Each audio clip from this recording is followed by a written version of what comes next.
Dear present perfect. What the heck?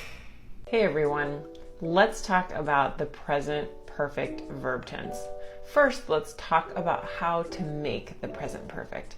We make this verb tense with our subject, the present tense of the verb to have, so that is has or have, and the past participle, verb 3.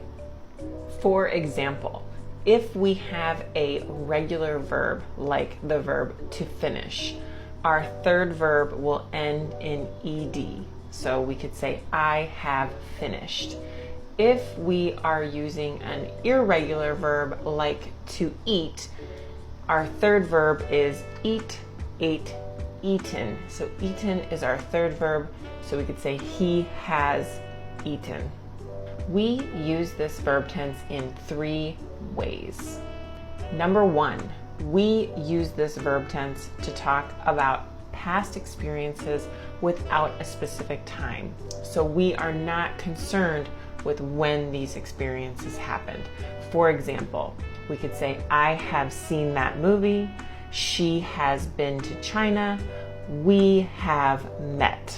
Number 2, we also use this verb tense to talk about a change from the past to the present when we have new information.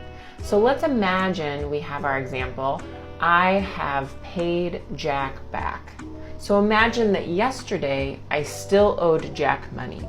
And at some point between yesterday and now, I gave Jack the money that I owed him. So now I can say, I have paid Jack. Now, interesting, a lot of American speakers don't use the present perfect in this context. They will use the simple past a lot. So an American speaker might just say, I paid Jack. Number 3, we use this to talk about experiences that started in the past and are still true and continuing in the present.